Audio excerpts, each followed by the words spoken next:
I may or may not smell like a bean burrito. Okay. So please don't judge me.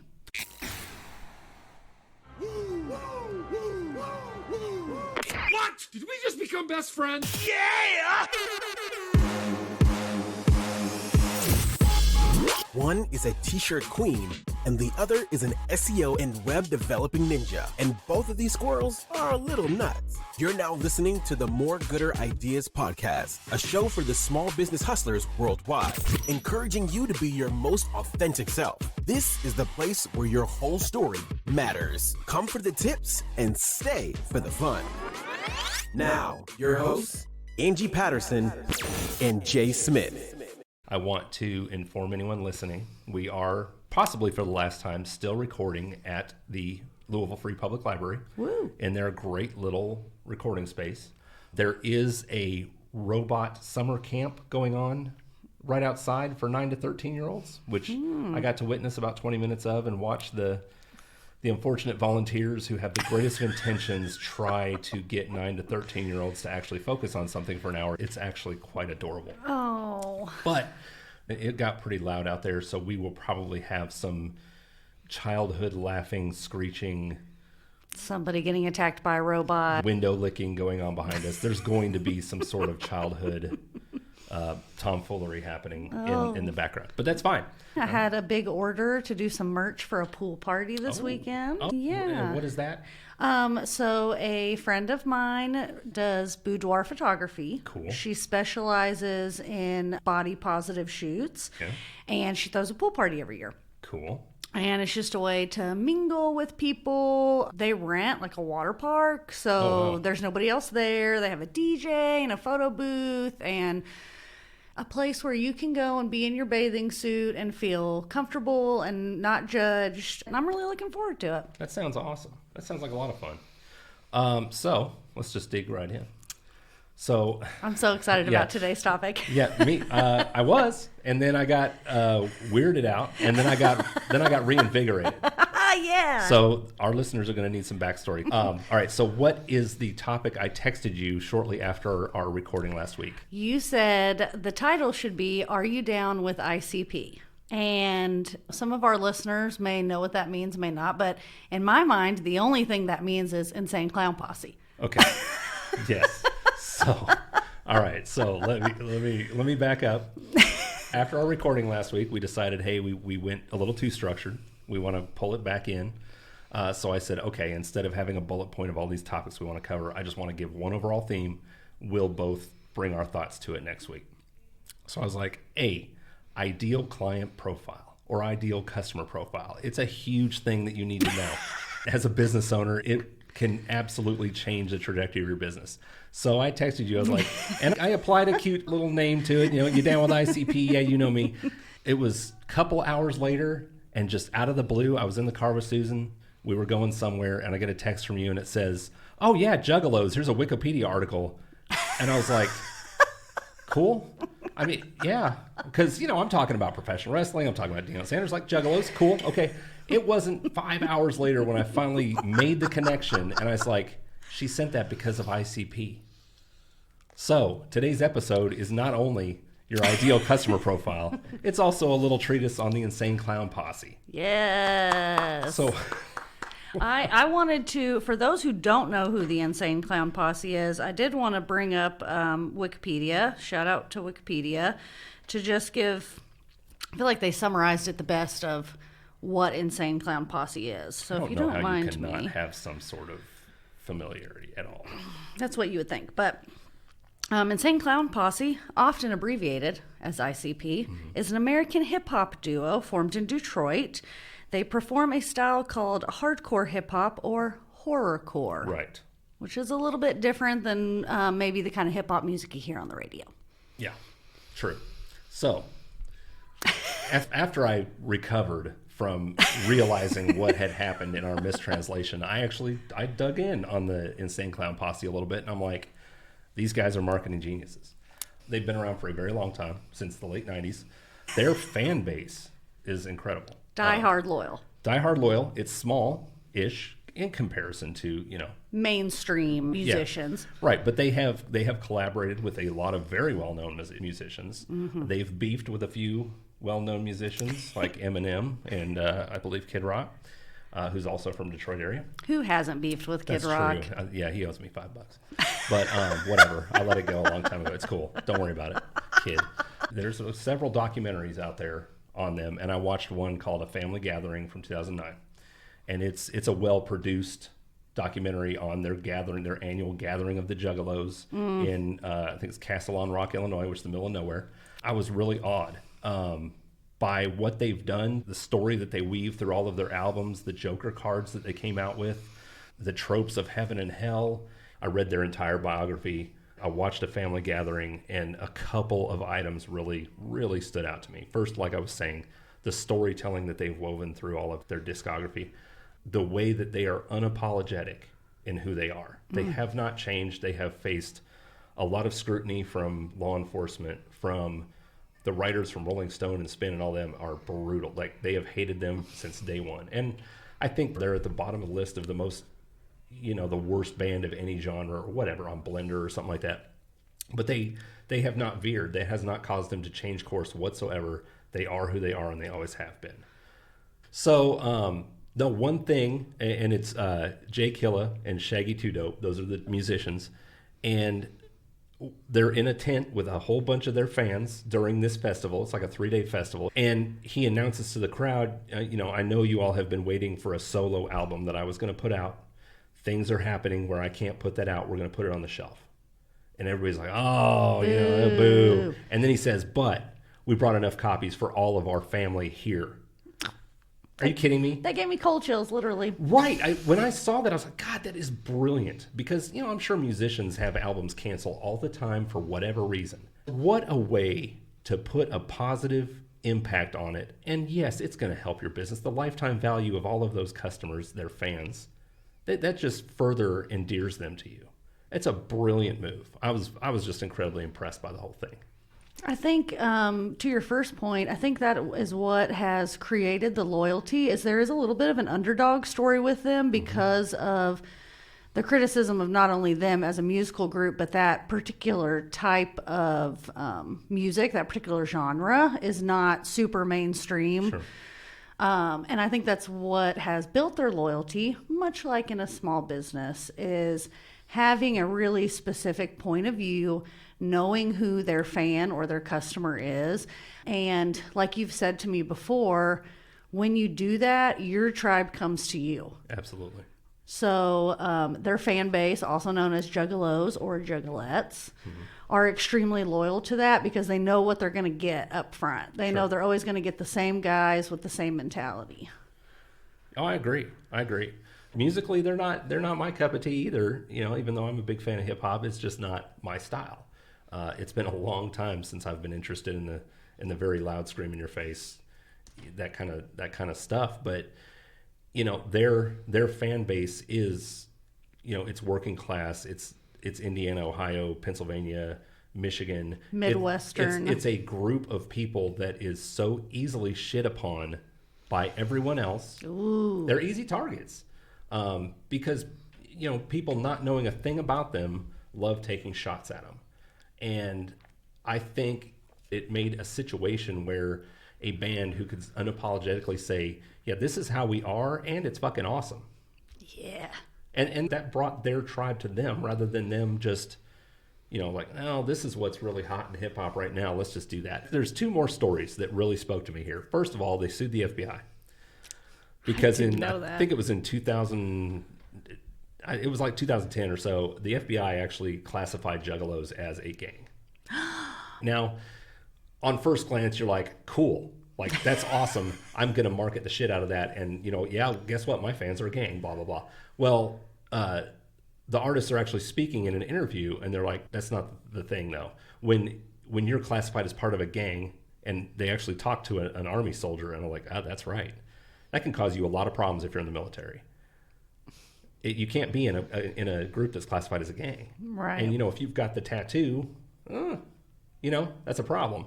Second, if you are in many jurisdictions, if you are accused of a petty crime, selling weed or shoplifting or whatever, if you're affiliated with a known gang, your sentence is going to be a lot tougher. So they actually, I believe with the ACLU, sued the FBI. And I don't think the case actually went anywhere. But that takes a lot of balls. It does. It takes balls. It takes resources. It takes time. And their reasoning is extremely sound rather than just like, publicity or whatever. The other funny story is they were actually signed to a record label owned by Disney. No way. That's right. And they learned during a record store event where they were signing autographs and all that the record they were putting out right then and there was being shelved. They brought them on, they gave them an advance, they produced the album, all this stuff. Of course it went through their lawyers and everybody else, but on the day the record was releasing and had already sold thousands and thousands of copies, they pulled it all. They shelved the whole thing. Wow. And then they signed with another record label who gave them another $1 million advance to produce the same exact album that was already done and release it. Wow. That's right. Just a really interesting case study that on the face may not seem like it has a lot to do with being a small business owner, but there's a lot of parallels with their story and their kind of come to success and other people like us who are trying to find our voice. I think one of the biggest ones to consider is, they've never reached commercial success like Eminem or, Beyonce, Taylor Swift, but they didn't need to. At the height, the family gathering had 20,000 people at it in 1 year. Most years it averages like 10,000. But for us in our small business, if you can make 1,000 raving fans who are going to buy your stuff no matter what and who are going to follow you, you can be very, very comfortable. Yes, for sure. Yeah. So, it's not the same. It's not even close to apples to apples. But the point being is, yes, it is definitely scary to niche down and say, this is who I am, this is what I do, and this is who I serve. They did that. And they eschewed commercial success. Not to say they would have been commercially successful had they gone a little more mainstream. But they found their pocket. And they said, this is our pocket 100%. This is where we live. And their fans found them. And they stayed. And they stayed. will stay forever. That's right. So it's kind of a cool little lesson in marketing. Just like ICP, you do have to experiment, right? Mm-hmm. Because sometimes you don't know, you like making something or you like providing a certain service, but you don't necessarily think about who the person is buying it, right? Mm-hmm. And sometimes you do have to experiment a little bit. So for me personally, I'm looking at what are people buying? Well, a lot of times that's something that a lot of people are producing. Mm-hmm. Right. So I can make the cutest, shirt with mom and it's leopard print and it's really high quality, but a lot of people are making that same thing. Live, laugh, love. Yeah. Anything that you see in the store, that's what's selling, right? So a lot of small businesses will try to emulate that. Mm-hmm. But you're kind of devaluing your product at that point because why am I going to buy it from you when I can get it at the big box store for less? Obviously, that's why I like Insane Clown Posse, because I like the things that are kind of on the fringe, mm-hmm. especially when it comes to horror stuff, which, again, now is a little bit more mainstream. There's always been scary movies coming out and stuff, but the horror community is a community all on its own. Mm-hmm. But no, that's the kind of like we talked last week. It's really easy for us to say, this is what you have to do and identify this and do this, and that's the answer. But it is a working process. Sure. You have to try different things. You sort of see, for me, my ideal customer is myself. Mm-hmm. So much like ICP, my customer is the person who likes spooky stuff, likes nostalgic stuff, wants to laugh. So once I started kind of focusing on what would I buy, that's when I was able to identify more what my customer is going to buy. There you go.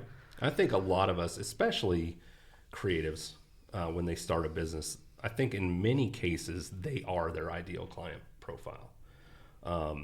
Just because you know what you like, you start producing it, other people like it, start buying it from you, and then you just keep on down that path. It's a little different for a service-based business, and the ideal client profile is actually a very data-driven type exercise for larger companies. It's using, firmographics and psychographics and all that other dry-eyed, boring stuff to really drive down on who you should be speaking to in your marketing efforts, how to kind of pivot and gain new traction in another market. There's several ways to go about this, and it's vastly different for any type of business. But what I have found success with is having a conversation with my existing clients who are already my ideal client. In doing websites and digital marketing, I have some clients who are just transactional, just pay me for it, and here's what I want, and done. I have some that are a little more high touch and want a lot more attention. And then I have some that are a lot like me, and they are just like, I don't care what you do. And they want to know, they just want to know the new cool stuff I'm doing. And if it works, if it doesn't work, how did I do that? Those are my ideal clients. Can we try it? Yeah. And they'll say, hey, I read about this on LinkedIn, or I read about this. Is that something we should try? And I'll, in most cases, talk them out of it. Just because, but in some, I'm like, oh, let me look into that and see. And sometimes it is absolutely relevant to their sector, and that's what makes them my ideal client, because their success is my success. That's what I always say. And as long as they're successful, I'm going to be successful. So if they're engaged in a part of that process and bringing things to me and saying, hey, what do you think about trying this? I love that. And not to say that I expect every one of my clients to do that. That's not everybody's style. Not everybody has the time to do that. And a lot of people just want to be fulfilled what they paid for. They don't want to be a part of the process. And that's perfectly fine. But my ideal client is going to be a part of the process. Absolutely. There definitely is a balance that you can find with knowing what your customer loves and doing what you love and making money. Again, hashtag recurring theme, your clients feel comfortable coming with you because they've built a relationship with you. And building the relationship is a really great way for you to identify that ideal customer. Because you might think the ideal customer is the person who's just going to give it to you straight. You can, bust it out, give it back to them. You got money in your pocket. But that may not be somebody else's ideal customer. That might not be your ideal customer. Sure. I think we've really covered a lot of ground here. I want to circle back to the Insane Clown Posse just for a second. I want to too. Well, it's not necessarily them, but something I sort of recognized as I was walking around the library, honestly, before now.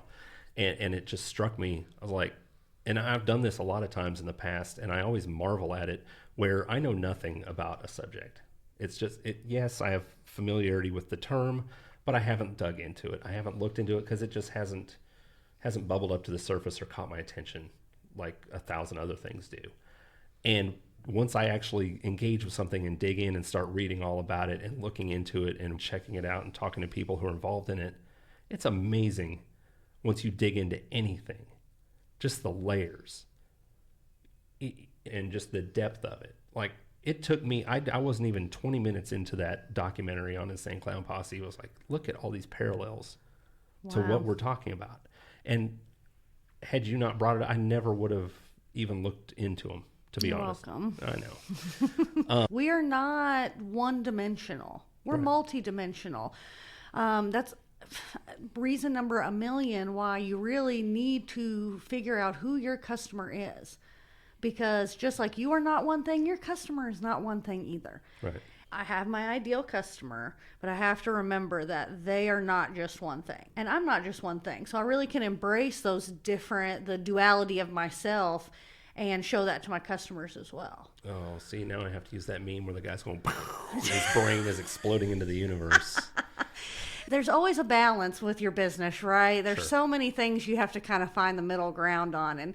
And that's part of identifying your customer too, is, you don't want to go too crazy. You don't want to have too many things going on, but you don't want to narrow yourself so much that you're actually pushing away your ideal customer. I think a way to do that is to focus more on being who you are. Being true to who you are. And I mean, unless you are so utterly fringe, then of course you're not going to find a market for people that are like you, because you are the market. And then you can make your little trinkets and sell them to yourself and have a little tea party with yourself, whatever. Anyway, what I was getting at was, rather than going too far, it's all balance. Rather than going too far and trying to figure out, am I niching down too far? Am I casting too wide a net? Being true to who you are and what you provide, and this is who I am, just like the clowns. This is who I am. And if this is what you're about, then you'll come to me. And if I'm not what you're about, then you'll go over there. Yes. And that starts the whole conversation of people who get offended by stuff that doesn't impact them. But another day. Yes, I'll just say this. Slapping a parental advisory label on an album is the best thing you could have ever done for that band. Let's just say that. Yeah. Once you know that customer, you have to build a community, right? And that community is not based on one single thing. So the Juggalos have a lot of other things in common or similar ideals to each other besides just the fact that they're a fan of that music, right? It's about their upbringing, the social economic status. There's so many different layers to why the family kind of come together and are loyal to that band. It doesn't have to do with just one thing. It's not just the music, right? And when you're being truly authentic to yourself and you're really showing your story, your transformation, if you will, you're going to find those other things with your customer as well. So it's not just that we both like spooky stuff and we like spooky t-shirts. We also have, X, Y, and Z that we can kind of relate on. Sure. And then, once you've done all these things, then they're going to bring your other ideal customers to you. That's when your tribe starts finding you, right? Sure. Because they have a community separate from your community that has similar tastes, ideals. Right. And what you hope is you so resonate with them that they tell the people in their community, hey, you need to check this out. You need to go check out Angie's t-shirt shop. You need to go check out more Gooder Ideas. So that's what it is, right? That's, finding your ideal client is not just a numbers game. Like I need to find 500 of these people. It's finding those people and resonating so well with them and providing them the value that they seek in you and what you provide that they tell other people. Right. And that's why, unfortunately, for those people who are intimidated by social media or kind of have the negative aspects of social media in the forefront of their mind, but that's where social media really comes into big play with entrepreneurs and small businesses right now. No matter what you're selling, whether it be a service, a product, whatever, because that's how you're going to access that community a lot of times. And that's how those people are going to be able to find you easily. And if you're doing it right, that's how they're going to know that what they've heard about you or what they think about you is true. That's where they're going to see that commonality. That's where they're going to start building that loyalty and getting to know your authentic self and seeing themselves in you or your product. Yeah, and I think the advent of AI has actually kind of pushed this in the right direction, because junk content is now, it's a fire hose now. Whereas before, there's been software around for quite a while that would automate your social posts, and they were all crap, and and they would get in your feed and you would block that person, whatever. And now it's coming a lot faster and a lot more furious. So those creators who are actually really speaking what they do, and the ones who are leveraging AI to train a model on their brand, on their voice, and actually using it so they can still push volume out there, because you cannot sit there and type out that many posts a day in order to rise above the noise. So you do have to leverage tools like AI, but you have to use it right. So people who are just going out there and shoving a quarter in the machine to get, one bar of AI that they can jam into Instagram, it's not working very well. No. Social media knows what I want to see, and they're putting those people in front of me. And so it's really important for you to be putting out the content, whether it be assisted by AI or not, that is going to draw that person in. Like any other tool, if you think you're just going to pay $29 a month and it's going to solve your problem, it's not. It's an assistive tool to help you get where you need to go if you decide to use it. If not, you might get left behind. And to make it full circle, if you don't know who you're trying to get in front of in the first place, you're really screwed. I don't know if you're really screwed. You just got to figure it out. You do. And it may take time. Mm-hmm. So don't get discouraged. But I think what you said is really the best tip I could ever give, which is look at yourself. What are you willing to get your credit card out for? Right. What social media pages are you, frequenting all the time? Doesn't mean you should emulate them necessarily, but what are you all about? Sure. And the quicker you can kind of figure that out, the quicker you're going to identify the customer. And, maybe you're not as cool as me or Jay. But there's people like you. If you have friends and family, if you have people around you, there's people that are like you and have similar, Sure. interests, views, whatever. Yeah. I'd say when you're getting started, of course, your family and your friends are going to be very supportive. Pretty soon, you've got to cut off those apron strings because they are supporting you largely because they love you. And you may be getting the wrong signals on whether something is effective or whether something is good or whether something is going to bring you long-term success because the people who already care about you are the ones that are buying it or consuming it or saying, that's great.